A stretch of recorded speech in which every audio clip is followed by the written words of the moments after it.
Bonjour à tous, nous allons voir dans cette vidéo la création de nouveaux documents.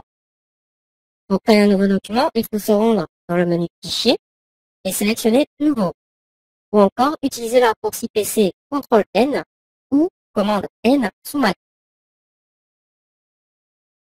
Une fenêtre va s'ouvrir, celle-ci nous permet de nommer de nouveaux documents, de modifier les paramètres prédéfinis, de valider la création de ce document, de l'annuler, ou encore d'enregistrer les paramètres prédéfinis. Nous avons ici un aperçu de la taille de l'image qui va évoluer en fonction des changements apportés aux paramètres prédéfinis. Je vais d'abord renommer mon document, l'appeler document, premier document.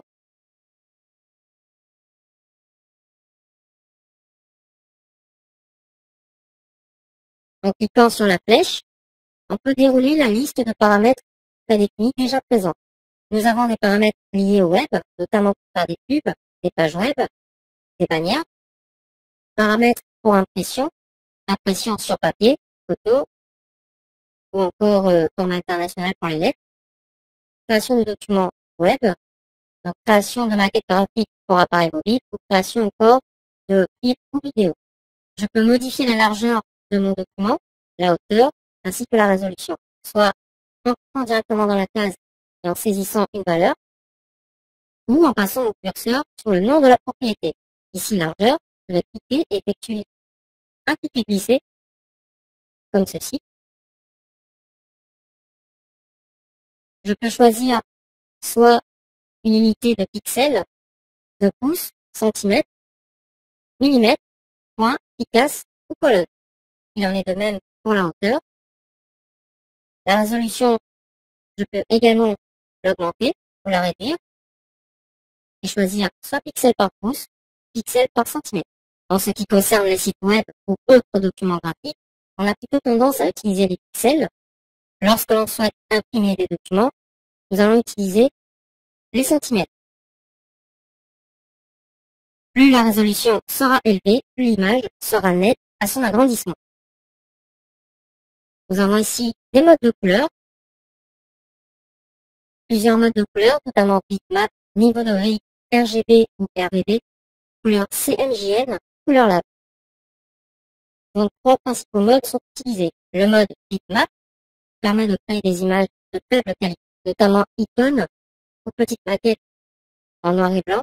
Le mode couleur RGB, Red, Green, Blue ou RVB, rouge, vert, bleu.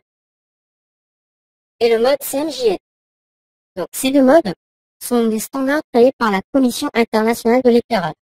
Le mode RVB étant composé des trois couleurs primaires, rouge, vert, bleu, est utilisé pour l'affichage des créations graphiques sur l'écran.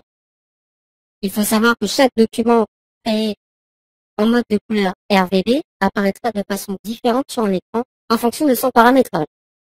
Il y aura des écrans qui vont accentuer les couleurs chaudes et d'autres les couleurs froides. Le mode de couleur CMJN, quant à lui, qui signifie cyan, magenta, jaune et noir, est associé à l'impression. Celui-ci permettra de mieux respecter les chartes graphiques. On peut ici modifier la couleur de l'arrière-plan du document, soit lui ajouter du blanc, ou encore choisir la couleur d'arrière-plan présente dans notre barre d'outils. Nous avons par défaut ici du blanc, ou encore choisir transparent, un document transparent. On va faire la comparaison tout de suite. Je vais créer un document en transparent. Je vais valider par OK. Je vais obtenir ceci. Donc, mon document ne contient pas de fond. Si je regarde, par exemple, dans les calques, dans mon panneau calque, je constate que ce calque est directement accessible. En créant toujours un nouveau document, CTRL N, cette fois-ci, ajouter du blanc, je me rends dans mon panneau calque, je vois que mon calque est verrouillé.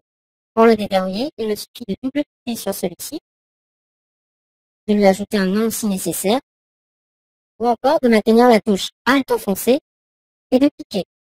Dans le mode avancé, je peux choisir des paramètres prédéfinis pour mon impression sur papier photo, ou encore mon rendu vidéo.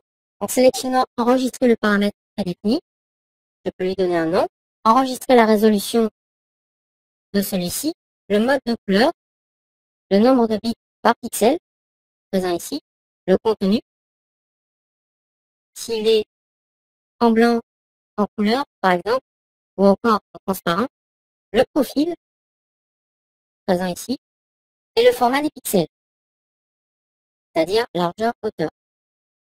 Le nombre de bits dans les couleurs va permettre d'utiliser plus de couleurs, mais celui-ci va aussi augmenter la taille du document. Il faut savoir qu'en 32 bits ou 16 bits, certaines fonctionnalités ne pourront pas être utilisées sur les calques. Il faudra donc revenir en 16 bits. Pour débuter, je conseille de commencer en 8. Vous venez de voir comment créer un nouveau document et vous savez maintenant quel mode de couleur choisir en fonction de vos besoins.